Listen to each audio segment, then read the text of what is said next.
have some means of covering themselves during a violent incident like the North Hollywood shootout. Which we're going to take a look at right now. Absolutely.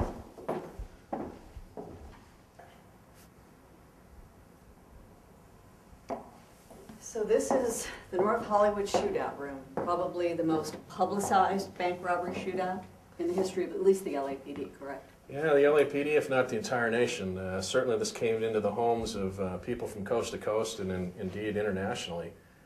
It is a topic that remains in the public consciousness even today, some 12 years later. You know what, for me, it's very interesting being in this room and seeing this because I was a news reporter at the time, and I actually, and I just kind of showed you on the map where I ended up in the North Hollywood shootout, and I ended up right in the middle of it, actually got taped into the crime scene, and now when I'm looking around and I'm really seeing everything that they had, I'm thinking, probably not the smartest thing I ever did. Well, you've got to look and count that good fortune was probably on your side that day. This was a place where the bad guys fired 1,100 rounds and we fired 550. Almost 1,700 rounds were exchanged in this gun battle that lasted for about 44 minutes. So needless to say, the public, you included, were in harm's way that day. But nobody died. The only fatalities were the bad guys. Correct. Which says a lot, I think, about the LAPD and their tactics and how they were able to handle something like this. Because eventually it was SWAT team members who had been exercising at the Elysian Park Academy who jumped in their car in their gym clothes who ended up ending the gun battle, didn't they? They did. They brought it to its conclusion. And then it says something about, one, the capability of our special weapons officers. These were three very tenured, very well experienced and highly trained officers that responded to this. And they were willing to go at a moment's notice and jump right into a very difficult firefight. This was a tough tactical situation, so tough that the regular uniformed officer, the patrol officer in the street, stood no chance. 10 officers are injured in this engagement, but for the good fortune, these SWAT officers were well-trained, well-armed, well-equipped, and extremely brave. That they were able to bring this to its conclusion. What made this firefight so unique? Because you mentioned, we just saw the ballistic panels. They were using special bullets, correct?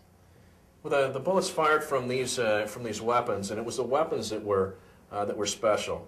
The AK-47s, the AR-15 replica weapons, the .308 caliber assault rifles. They were all modified to fire fully automatic. These were machine guns. This isn't a threat that's faced on a daily or a routine basis by American law enforcement. So this in itself, the fact that they were up against these heavily armed folks that, besides having fully automatic weapons, had a firebomb in their car, had thousands of rounds of ammunition. They were armored from head to toe. They thought that they had accounted for every eventuality to make sure that their bank robbery was indeed successful. And they had some success with this. They'd robbed 2 other Bank of Americas successfully using the same MO in the past. They thought they'd perfected their trade, and of course they run across the dedicated members of the LAPD, and it's a big day for the LAPD, for us to have overcome this kind of opposition, to have defeated this kind of opponent in a very urban environment with a minimal amount of injuries, really. But there were some, and in part because some of these bullets went through the police cars. Let's go downstairs where we actually have one of the LAPD vehicles. There are some great things back here from our history, including the getaway car from the North Hollywood shootout. This is a car one of the bank robbers was driving when he attempted to make good on his escape and instead encountered 3 very dedicated special weapons officers. I'm looking at all the bullet holes. These all from police officers' rounds or some of the suspects' rounds themselves as they were just firing indiscriminately? Most of the rounds in the metal portions of the vehicle we can attribute to police officers. But when you look at the checkered windshield here, if you remember from the incident, Sereno was firing at the officers from inside his own vehicle and indeed shooting through the windshield at officers.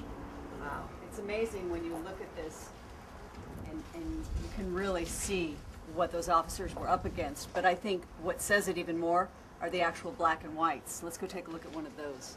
Well, we've got one right over here. Glenn, just looking at the hood of this black and white, I see all these bullet holes, and it looks like a pattern of automatic gunfire. It does. This is indicative of the cyclic rate of the weapon, the impacts matching the swing of the weapon as the crook followed the black and white. Now, just looking at just this side of the black and white, I've just done a quick count, and there's more than 40 bullet holes in this black and white.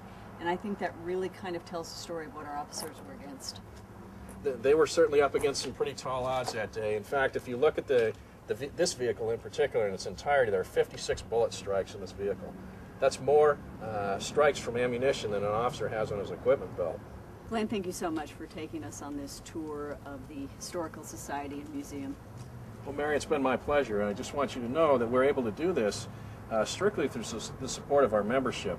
The Society and its museum, the place where all this history comes to life, is only here through the generosity of our members, and we're hoping that the people that take a look at this video will appreciate the history and decide to support us. We'd invite them all to come and visit us and lend their support to the Society and its museum. And that's important because guess what? There's more history to come. Still to be written.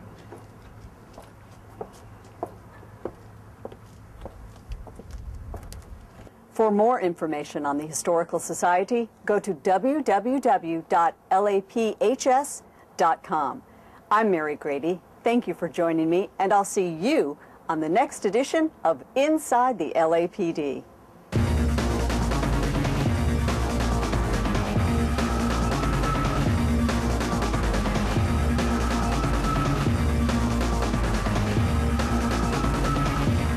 If you've missed any past episodes of Inside the LAPD, or you just want to see your favorite episode again, go to www.lapdonline.org. Click on the LAPD TV logo to the LAPD TV page, scroll down, and you'll find Inside the LAPD.